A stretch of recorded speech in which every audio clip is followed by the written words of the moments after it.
దాసరి శ్రవణ్ కూడా PRP, Congress, BJP, BRS ఈ 4 పార్టీలు చూశారు. సో ఒక పార్టీలో ఉన్నప్పుడు ఇంకో పార్టీని విమర్శించడం అనేది సహజమైన ప్రక్రియ. సో ఇప్పుడు కేసీఆర్ను పోగొడుతున్నారు.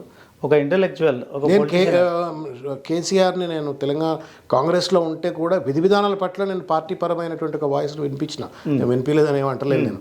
కానీ కేసీఆర్ని తెలంగాణ ఉద్యమానికి ద్రోహం చేసిండనో, తెలంగాణ ఉద్యమానికి నాయకుడు కాదనో, ఆయన వల్ల తెలంగాణ రాలేదని చెప్పని చిల్లర మాటలు నేను ఎప్పుడు మాట్లాడలే. ఆయనను ఎప్పటికీ కూడా ఒక తండ్రి లాంటి వాడే అని చెప్పని అప్పుడు చెప్పినాను, ఇప్పుడు చెప్పినాను. చచ్చిపోయేంత వరకు కూడా కేసీఆర్ గారు తండ్రి లాంటి వాడే, తెలంగాణకు తండ్రి లాంటి వాడు.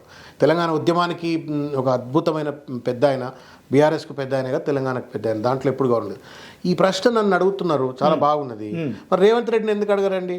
ఆయన ఆర్ఎస్ఎస్, ఆయన ఏబీవీపీ, ఆయన బీజేపీ, ఆ నుంచి టీఆర్ఎస్కి వెళ్ళి తెలుగుదేశము, తెలుగుదేశంకి వెళ్ళి కాంగ్రెస్, 6-7 పార్టీలు మారితే ఆయన ఏమని రేవండి? దాసరి శ్రవణ్ అంటాడు పుణ్యాన్ని దొరికినాడు.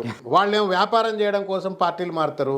నేనేదో నాకు అస్తిత్వం దొరకకనో, దరి దొరకకనో, నాకేమి గాడ్ ఫాదర్లు లేకనో, ఈత కొట్టుకుంటా పోయి ఏడ దొరకక ఈ గడ్డిపుల్ల ఆ గడ్డిపుల్ల పట్టుకొని ఏదో ప్రయాణం చేసిన, నేను నా స్వార్థం కోసం కాదు. నేను నా ఉద్యోగం మొదలుపెట్టినాడు 36 లక్షల రూపాయల జీతం. ఇవాళ కాదు, 2008లో 36 లక్షల రూపాయల జీతం is a big money. At least నేనైతే మిడిల్ క్లాస్ ఫ్యామిలీకి వెళ్ళి వచ్చినాను కాబట్టి. అట్లా బట్టలు ఇప్పి జాంగా వేసి మనం నీళ్ళల్లో వెనకట్ర ఇప్పుడు దూకుతలేరు, అట్లా మోటబావులు దూకేది, బట్టలు ఇప్పి తప్పును బాయిలలో దూకేది, అట్లా దూకిన పాలిటిక్స్లో కేవలం with intention to serve the society.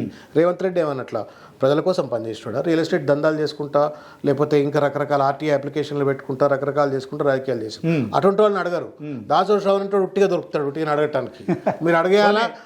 నా మీద దుమ్మెత్తిపోయాలి, పార్టీలు మారి నేను లాభపడితేనో, పార్టీలు మారి నేను ప్రజలకు ఏమైనా అన్యాయం చేస్తేనో అనాలా? రేవంత్ రెడ్డి గారు సోనియా గాంధీ బలిదేవతనే, ఇప్పుడు ఆయనే వచ్చి ఇప్పుడు సోనియా గాంధీ దేవత అని అంటున్నాడు. అటువంటి వాళ్ళని అడగాల, అరే అప్పుడు బలిదేవత అన్నావు కదనే, మరి చెంపలేసుకున్నావు అని ఆయన అడగాల. నా వైఖరిలో ఎప్పుడు మార్పు లేదు.